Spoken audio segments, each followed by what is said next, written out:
แหมเรื่องฝากความคิดฮอดคิดถึงเบิดทุกคู่ทุกคนทั้งผู้รักผู้ใหญ่เพิ่นคิดฮอดเป็นห่วงคือกันนั่นน่ะแต่ว่าจะว่าจากเมื่อนี่แต่ว่าลักๆก็คือคิดฮอดเมียเป็นห่วงเมียนี่แหละโดยอยากเมื่อเพิ่นเองก็ให้เมื่อแน่เอาเฮ็ดแนวเพราะว่าใดสิอ่าแม่นเพราะว่าอยู่เฮือนน่ะมันก็ยาก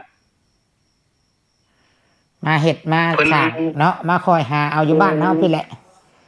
เพิ่นก็อยากให้เมื่อเฮ็ดเมื่อหาเอาอยู่พุ่นน่ะมีหยังก็เฮ็ดไปนะปลูกผักปลูกหญ้าเฮ็ดให้เฮ็ดนาพี่แหละเอาบ้านเฮาแม่นพี่แหละเฮ็ดไปนั่นแหละเพื่อเรื่องชีวิตชีวาครอบครัวเฮ็ดจังได๋อยู่เฉยๆบ่เป็นแล้วอืมเราก็ต้องหาทาง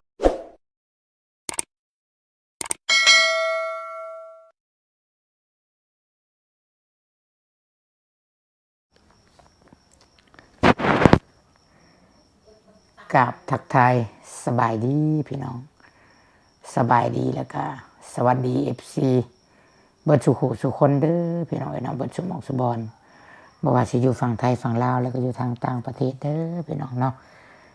โดยเฉพาะก็อยู่ทางอเมริกานำเด้อพี่น้องยินดีต้อนรับทุกคนทุกท่านเข้าสู่ช่อง YouTube ตุสิทธิ์ปันสุขหรือว่าพบพ่อกันกับตุสิทธิ์เด้อพี่น้องมื้อนี้นี่วันที่นี่ทุกคนวันที่5 เดือน 1เนาะปี2026ทุกคนเลยเนาะปีใหม่เข้ามาปึ๊บก็สูญเสียลุงเนาะหรือว่าอ้ายเมียครอบครัวของเมียเนาะอันเป็นที่หักใบพี่น้องเอ้ยก็คือว่าตอนนี้นี่แม่นตู้ชิดกลับมาบ้านก่อนแล้วพี่น้องแต่ว่าเมียกับลูกนี่ยังอยู่บ้านเพิ่นเนาะเพราะว่าตู้ชิดต้องกลับมาเบิ่งเวียกอยู่ทางพี่น้ำพี่น้องเนาะเพราะว่าแม่เพิ่นก็ผู้เดียวเพิ่นก็เมื่อยคือตุชิตต้องแบบทางนั้นแน่ทางนี้แน่ทุกคนเลยเนาะทางนี้ก็แห้งปะบ่ได้แหละทางนี้ทางนั้นก็คือกันพี่น้องว่าทางนี้ก็คือแบบถ้าว่าบ่มาเบิ่งทางนี้นี่เนาะเงินค้ำมันหยังเฮาก็เฮาอาศัยน้ำทางนี้นะพี่น้องว่าซั่นซะเนาะแล้วก็คลิปก็คือกันบัดนี้คลิป YouTube ก็บ่อยากปะบัดนี้พี่น้องเอ้ยเนาะปะบ่ได้คือกันพี่น้องเอ้ยเนาะปะบ่ได้คือกันพี่น้องเอาถ้าว่าต้องขออภัยเด้อถ้าว่าได้ยินเสียงอีเมลเพราะเราลมโทรศัพท์อยู่นอกเราเป็นคนเว้าดังพี่น้องเอ้ยแม่เนาะเราเป็นคนหูหนวกเด้พี่น้องแล้วคือตัวนี้กลับมาก่อนแล้วก็เป็นห่วงเรื่องน้องมะนาวอีกเป็นห่วงพี่น้องโอ้ยหลายอันหลายแนวตุสิเป็นห่วงเบิดเนาะเดี๋ยวเอาเรื่องของน้องมะนาวก่อนกับผัวเราเนาะแล้วก็จังจังว่าไปเรื่องของครอบครัวเมียตุสิทธิ์เนาะเดี๋ยวลองโทรหาผัวมะนาวก่อนว่าเป็นจังไดเนาะเพิ่นหามื้อหายามสิกลับมาได้เลยบ่หั่นนะเป็นจังไดพี่น้องโทรปุ๊บก็หับปั๊บเลยฮัลโหลเอ้าสบายดีสบายดี FC เนาะกินข้าวกินน้ำแล้วบ่กินแล้วกินแล้วกี่นี่โอ้ค่อยบ่ได้เห็นอันเมียเจ้าเกือบอาทิตย์หนึ่งได้เดี๋ยวนี้นะ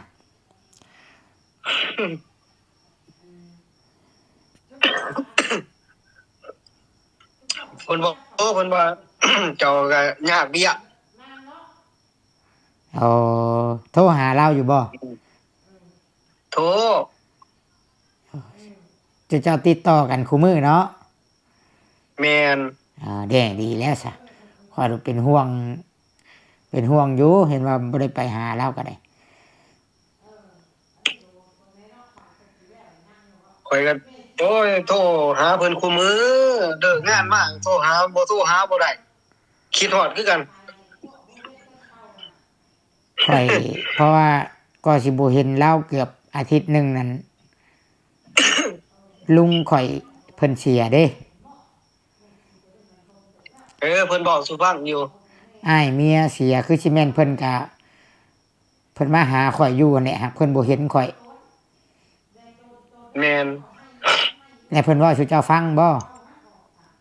แมนบอกสุฟังอยู่ อืม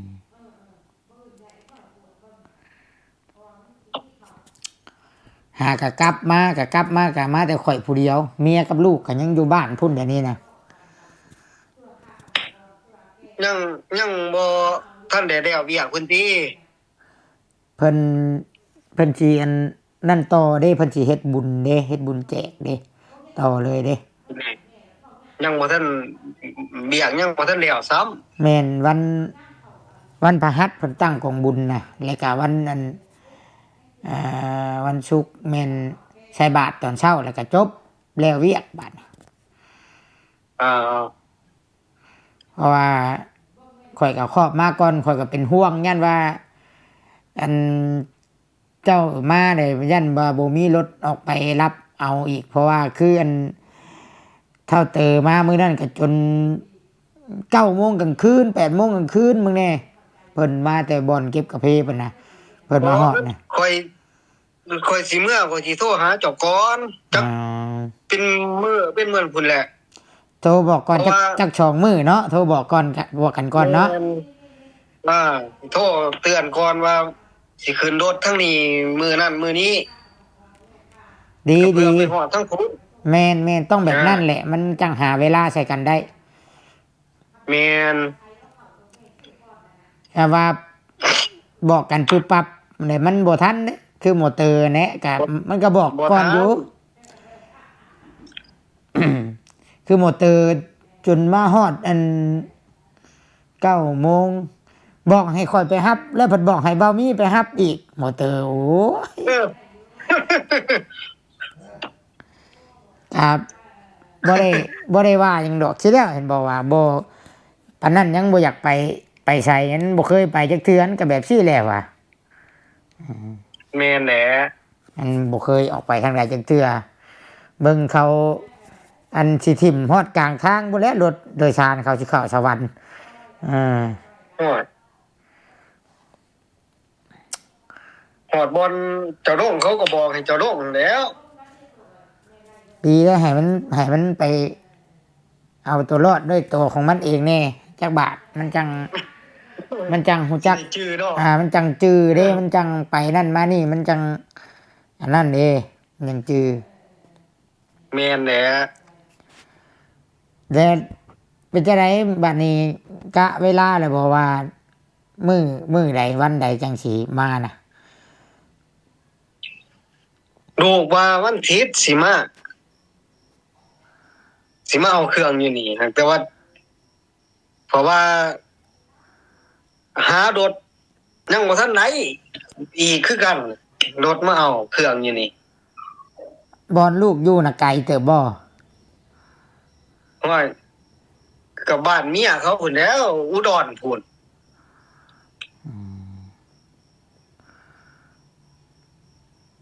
ต้องคิดว่าใกล้กันก็บ่ได้ใกล้ปานใดเนาะอุดร บ่ไกลปานใดแล้ว มันก็ภาคอีสานพุ่นเนาะอุดรเฮ้ย แม่น อุดรหนองคายพุ่นแหละ เจ้าผัดอยู่ในกรุงเทพเนาะ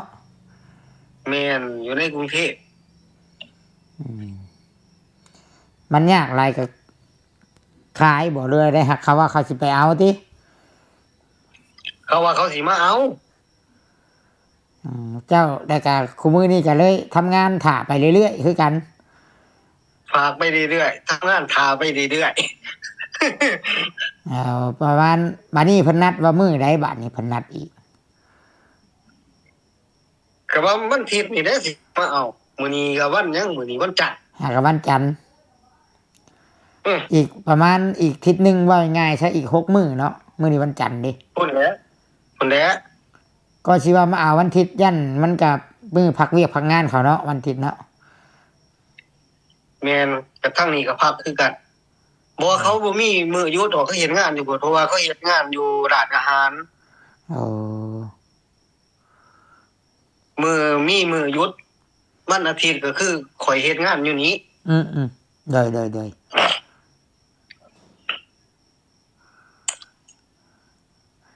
กะบังเด้อพอดีแล้ว พอดีพอดี เอ้ยเนาะชำเทวดาเพิ่นจัดแต่งไว้ให้พอดีเมียข่อย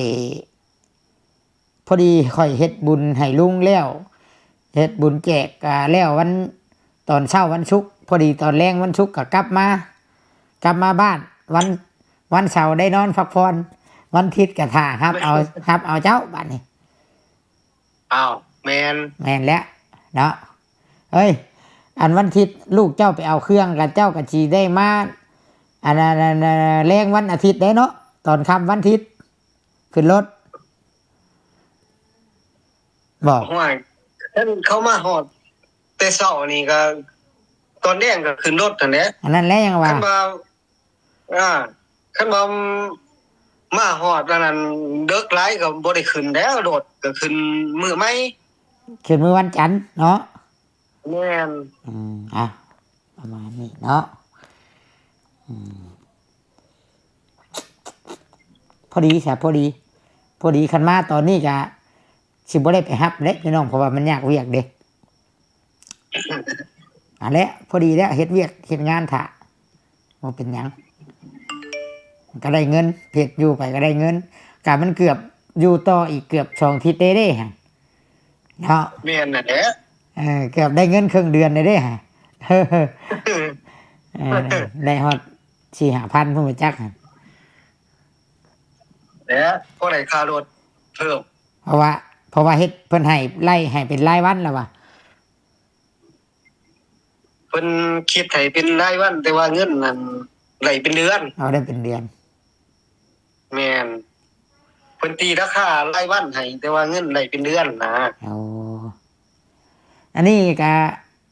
เพิ่นบ่ฮู้ว่าอ้ายมาชื่อประจักษ์นี่ฮักข่อยมาแต่ว่านนี่ข่อยมานะ บ่ฮู้ กันฮู้ยันเพิ่นมาหาแล้วมื้อนี้ก็ คันฮู้เพิ่นบอกสู่ฟังแหละ เดือนนี้เป็นเดือนแห่งการเสียเงิน เริ่มต้นเดือนใหม่มาใหม่ปีนี้ข่อยก็ได้สิว่าสิฟังซะบ่แม่นว่าเริ่มต้นปีบ่แม่นว่าได้เงินเด้อันหากยังดียังข่อยก็ยังดียังมีบุญแบบจุเจ้ากับมะนาวยังพอมีพอหักแม่หักผู้รักผู้ใหญ่ที่ว่าเพิ่นยังอยู่ข้างๆนั่นแหละข่อยก็ได้เบิดปีมากก็ได้ไปกวดไปเช็ครถได้ ให้เจ้าเดาเบิ่งดูว่าเบิดเท่าไหร่ให้เดาเล่นๆเอา โอ้ยเด็กโดดมันก็เบิดหลายนั่นแหล้ว ให้เดาเบิ่ง เจ้าว่าเบิดประมาณเท่าไหร่ มันคิดได้เบิดเป็นล้าน2ล้านหมดแล้ว โอ้ยน้อยแท้ เว้านี่เว้าน้อยไว้เด้นี่น้อยไว้เด้นี่ เด้อสิเว้าสู่ฟังเด้อพี่น้องเอ้ยเนาะมื้อนี้นั่น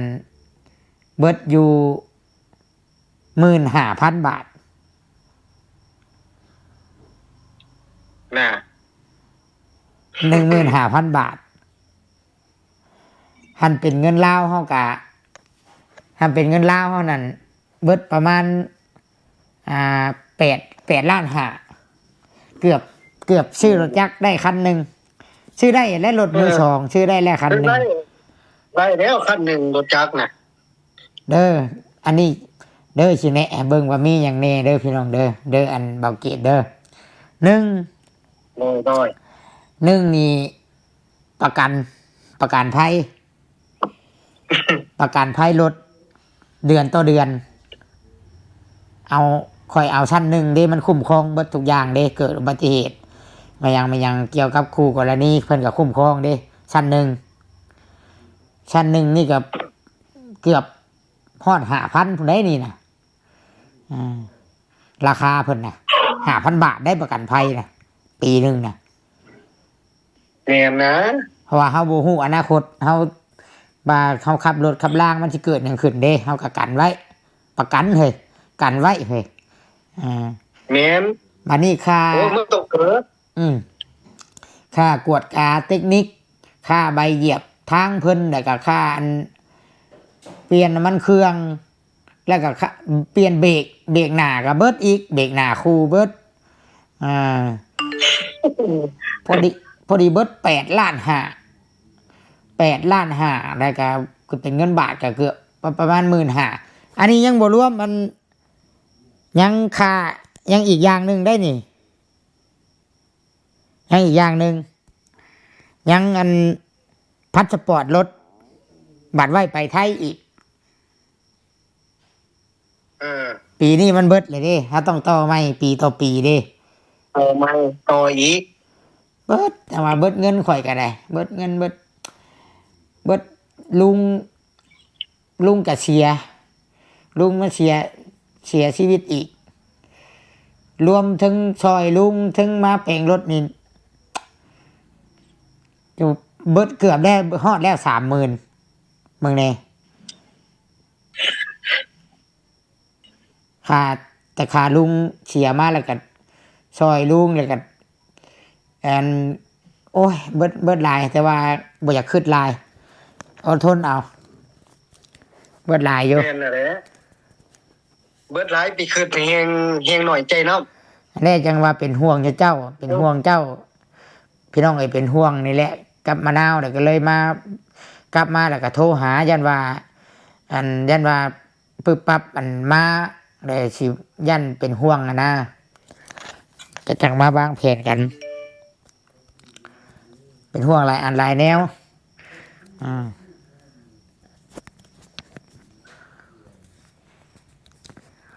ถามแล้วบ่ค่อยถามแล้วบ่กินข้าวกินน้ำแล้วบ่ถามแล้วบ่กินยังเลยเนาะถามแล้วบ่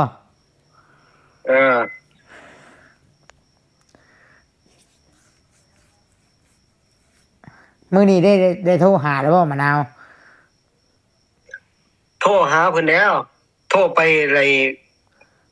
ว่างซ้ายไปจักแป๊บนึงพอดีเจ้าโทรมา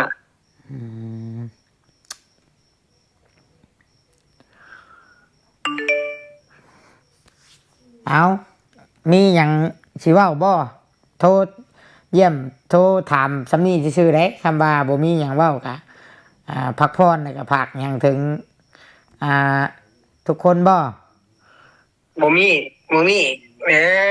เรื่องฝากความคิดฮอดคิดถึงเบิดทุกคนทั้งผู้รักผู้ใหญ่เพิ่นคิดฮอดเป็นห่วงคือกันนั่นน่ะแต่ว่าจะว่าจากเมื่อนี่แต่ว่าลักๆก็คือฮอดเมียเป็นห่วงเมียนี่แหละโดยจากเมื่อเพิ่นเองก็ให้เมื่อแน่เอาเฮ็ดแนวใดสิแม่นเพราะว่าอยู่เฮือนน่ะมันก็ยากมาเฮ็ดมาสร้างเนาะมาคอยหาเอาอยู่บ้านเฮาพี่แหละเพิ่นก็อยากให้เมื่อเฮ็ดเมื่อหาเอาอยู่พุ่นน่ะมีหยังก็เฮ็ดไปนะ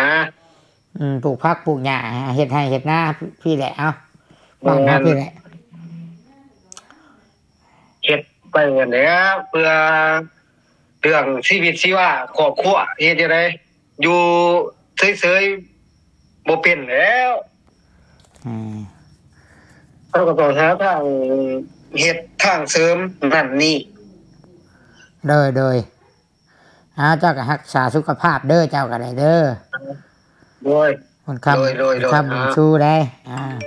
สุขภาพแข็งแรงเอารักษาสุขภาพสุขภาพแข็งแรงโดยมันเล่าอะไรก็ความสุขความโศกความทุกข์ความยากก็ขอให้ผ่านไปน้ำปีเก่าโดยปีใหม่มาอะไรก็ขอให้มีโศกมีไส้ปีใหม่สาธุสมพรปากเด้อโอเคเล่นให้ก็วิทย์ว่างไว้เด้ปีใหม่อะไรก็ได้เสียไปชำไรก็กลับคืนมา100 เท่า1,000 เท่าเนาะแม่นแหละพอปีใหม่เฮาต้องได้รับของใหม่เอาประมาณนี้เนาะพักผ่อนเจ้าก็ได้มันดึกนี่โดยโชคดีปีใหม่เลยสบายดี โอ้ยเมื่อยพี่น้องเนาะ สู้เมื่อยก็อยู่หักสู้พี่น้องเนาะ